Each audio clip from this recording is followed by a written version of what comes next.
Hello friends, आज हम बात करने जा रहे हैं राज्य स्तरीय प्रतिभा खोज परीक्षा 2023-24। जैसा कि इस वीडियो के अंदर आज हम बताने वाले हैं कि आप फॉर्म को कैसे डाउनलोड कर सकते हैं और कैसे उसे इस परीक्षा के अंदर आप आवेदन कर सकते हैं। इसी को लेकर हम ये वीडियो लेकर आए हैं। इससे पहले हमने ये आप स्क्रीन पर भी देख सकते हैं। इस वीडियो के माध्यम से हमने उन सभी चीज़ों के बारे में बता दिया था कि यह परीक्षा क्या है और किस प्रकार से एग्ज़ाम पैटर्न होने वाला है, कब एग्ज़ाम होगी, कब से एग्ज़ाम के फॉर्म स्टार्ट हो चुके हैं। इन सभी के बारे में हम यानी कि एक दिन पहले ही यह वीडियो बना चुके हैं। आप हमारे यूट्यूब चैनल पर जाकर वहाँ पर आप इस वीडियो को देख सकते हैं और साथ ही हमारे जो टेलीग्राम चैनल है उसको भी आप ज्वाइन कर लीजिए, क्योंकि वहाँ पर इससे रिलेटेड सभी जानकारी वहाँ पर आने वाली है और अन्य भी जितनी भी जो स्कूल से रिलेटेड जितनी भी क्यूरीज हैं या जितने भी जानकारी हैं, सूचनाएं हैं, वह आपको उस टेलीग्राम के चैनल पर मिल जाएगी। तो चलिए देखते हैं, आज हम बात करेंगे उस फॉर्म के बारे में जिस फॉर्म को आपको भरकर स्कूल के अंदर देना होगा और वो ही इस फॉर्म को भरने वाले हैं। तो चलिए देखते हैं। जैसे कि आप सभी को पता है कि आप जैसे ही RBSC की मेन वेबसाइट पर जाएंगे तो यहाँ पर आप देख सकते हैं इस प्रकार से होम पेज ओपन होगा और होम पेज पर आप यहाँ पर देख सकते हैं STSE 2023। यहाँ पर आप एक बार देख सकते हैं STSE 2023।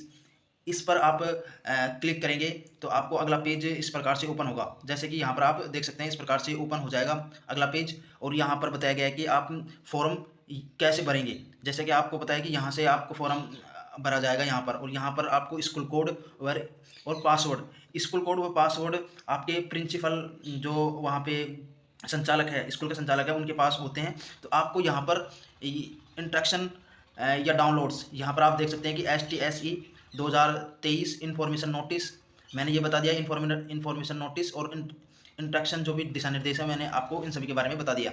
अब आप उस फॉर्म को जिस लेवल के लिए यानी कि 10वीं लेवल के लिए आप बनना चाहते हैं तो यहाँ पर आप सैम्पल फॉर्म डाउनलोड कर सकते हैं। साथ ही 12वीं के लिए भी आप सैम्पल फॉर्म यहाँ से डाउनलोड कर सकते हैं। ये यहाँ पर डाउनलोड करने के बाद जैसे ही हम यहाँ पर डाउनलोड करेंगे तो आपको एक ऐसा फॉर्म दिखेगा, जैसे कि आप यहाँ स्क्रीन पर देख सकते हैं। इस प्रकार से एक फॉर्म डाउनलोड हो जाएगा। उसके बाद आप ई मित्र पर जाकर ये फॉर्म को निकलवा लेंगे और इस फॉर्म को भरना होगा। अब इस फॉर्म के अंदर क्या क्या चीज़ें भरी जाएगी, तो इसके अंदर शुल्क भरा जाएगा, रसीद संख्या, दिनांक और हस्ताक्षर, यानी कि आपने कितने पैसे दिए हैं वो रसीद संख्या जो वहाँ पर जैसे ही आप चालान कटवाएंगे पैसे का तो वो रसीद संख्या दिखा, दिनांक यानी कि आपने कब फॉर्म भरा है या रसीद कब कटवाई है, हस्ताक्षर होंगे, विद्यालय से रिलेटेड जानकारी होने वाली है, स्कूल डिटेल्स यानी कि डिस्ट्रिक्ट नेम, आप कौन से डिस्ट्रिक्ट से बिलोंग कर रहे हैं, स्कूल नेम और एड्रेस यानी कि स्कूल का नाम और वह कहाँ पर है, इंग्लिश में लिखना होगा ये सब। उसके बाद में school code, pin code number, telephone number और मोबाइल नंबर। जैसा कि मैंने पिछले वीडियो में बताया था कि मोबाइल नंबर आपको सही लिखने हैं जिससे कि इन्फॉर्मेशन आप तक हर तरह की पहुँच जाए। ईमेल ID भी आपको लगानी है, आपकी ईमेल ID पर ही अन्य जानकारी आपको दे दी जाएगी।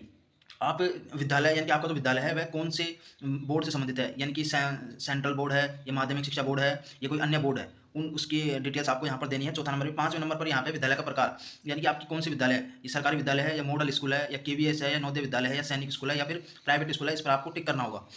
परीक्षा का वितरण यानी कि किस कैटेगरी से आ रहे हैं आप, साइंस कैटेगरी है या फिर कॉमर्स है या आर्ट्स है, वहाँ पर क्लिक करना होगा।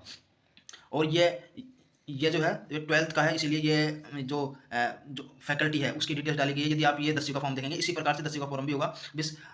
बस इसके अंदर ये जो फैकल्टी है या वर्ग है, कौन सी साइंस से आते हैं, कौन से बैकग्राउंड से आते हैं, तो उसकी डिटेल्स उसके अंदर नहीं दी जाएगी। उसके बाद में SAT का वैकल्पिक विषय चयन करना होगा।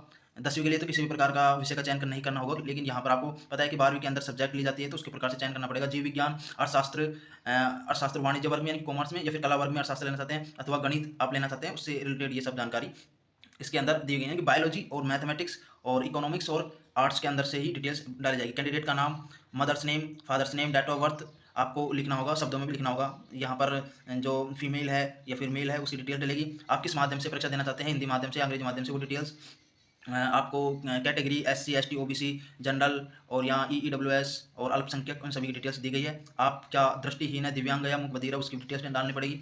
उसकी डिटेल डालने के बाद आप BPL से है या नहीं है वो डिटेल्स, और घर का एड्रेस, पूरा पता, जिला, पिन कोड नंबर, स्टेट, ये सभी डिटेल्स डालने के बाद स्टूडेंट और गार्जियन की ईमेल ID, फ़ोन नंबर, ये सब डालने होंगे। साथ ही कक्षा 11वीं की परीक्षा में उत्तीर्ण किया है, किस वर्ष में आपने उत्तीर्ण किया है, रोल नंबर क्या है, पूर्णांक क्या है और आपकी कितनी परसेंटेज बनी है, ये सभी चीज़ डालनी होगी। परीक्षा के अवक्ष मतलब आपको एक फ़ोटो लगानी होगी पासपोर्ट साइज़ की। इसमें यह नोट दिया गया है कि फ़ोटो पर किसी प्रकार का हस्ताक्षर नहीं होना चाहिए। हस्ताक्षर आपको करने होंगे अलग से। यहाँ पर ये कॉलम बना हुआ है, यहाँ पर हस्ताक्षर करने होंगे। हस्ताक्षर केवल काली स्याही की पेन अथवा मार्कर से ही करें। तो ये डिटेल्स दी गई है। इसी प्रकार से 10वीं का भी इसी प्रकार से होगा, सिर्फ यहाँ पर जो विषय का चयन है वह नहीं दिया होगा। मैं उसको अपने टेलीग्राम पर साझा कर दूंगा। ये फॉर्म और जो 10वीं का फॉर्म है वो भी हम अपने टेलीग्राम पर डाल देंगे, वहाँ से आप डाउनलोड कर सकते हैं। इन्फॉर्मेशन कैसे लगी, अच्छी लगी तो लाइक और शेयर सब्सक्राइब करना ना भूलें। अपने क्लासमेट्स को भी ये इन्फॉर्मेशन पहुँचाएं कि स्कॉलरशिप के लिए जो एग्जाम हो रही है वह बहुत अच्छी है। आप यदि अच्छा पढ़ रहे हैं तो आप इसको निकाल भी सकते हैं और स्कॉलरशिप पा सकते हैं पोस्ट ग्रेजुएशन तक। तो लाइक शेयर सब्सक्राइब करना ना भूलें। धन्यवाद।